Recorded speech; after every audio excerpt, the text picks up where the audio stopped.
வணக்கம் நண்பர்களே. இன்னைக்கு நாள் 24 ஃபுட்பால் அண்ட் ஃபிட்னஸோட ஃபிட்டாகிற சீரீஸ்ல ஒரு மகிழ்ச்சியான தகவல் நண்பர்களே.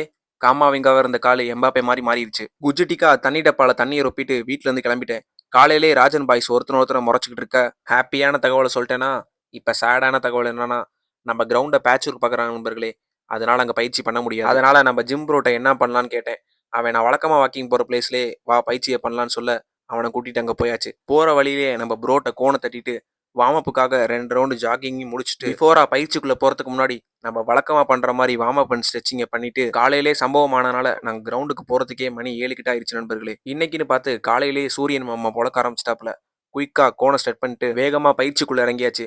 இன்னைக்கான 24வது டே பயிற்சியில ஸ்பீட் அண்ட் ஸ்டெமினாவை இன்க்ரீஸ் பண்றதான் டார்கெட்டு. மங்களகரமா 10 மீட்டர்ல வேகமான ஓட்டம், அதை முடிச்சோன்னா 20 மீட்டரு, அதையும் முடிச்சோன்னா 30 மீட்டர். இந்த பயிற்சியோட மெயினான குறிக்கோள் என்னன்னா, வண்டியை வேகமாக ஸ்டார்ட் மட்டும் தான் பண்ணணும், கீரை போட்டு போயிடக்கூடாது. மொத்தம் எத்தனை ரெப்புனா 6, 5, 4ன்னு படிப்படியாக குறையும் நண்பர்களே. அதெல்லாம் முடிச்சோன்னே கொஞ்ச நேரம் ரெஸ்ட் எடுத்துட்டு நம்மள மண்டை சூடாக்குற பயிற்சியில் இறங்கி இதில் ஒரு 4 செட்டை நாக்கு தள்ள தள்ள பண்ணிட்டு இதெல்லாம் பண்ணி முடிக்கிறப்ப லைட்டாக காலு காமாவிங்க ஆகிற மாதிரி தோணுச்சு.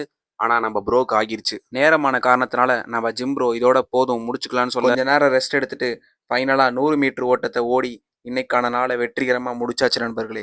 பயிற்சியெல்லாம் முடிச்சுட்டு வார்ம் டவுன் பண்ணுறதுக்கு ஒரு அட்டியை பிடிச்சி விட்டமின் டியை இறக்கிக்கிட்டே வார்ம் டவுனையும் முடிச்சாச்சு. மறக்காமல் எல்லாத்தையும் பேக்கில் எடுத்து வச்சுட்டு நம்ம ஜிம் ப்ரோ கூட கிரவுண்ட்லேருந்து கிளம்பி வீட்டுக்கு வந்துட்டு அடடா என்னடா பெரிய சாக்லேட் கேக்கு ஓட்ஸ் தின்னு பாருங்கடா பாய். டே பை டே அண்ணனோட குக்கிங் திறமையை வளர்ந்துகிட்டே வருது நண்பர்களே. இன்னைக்கு கரெக்டான டைமிங்க்கு போனனால கரெக்டாக பஸ் வந்துருச்சு.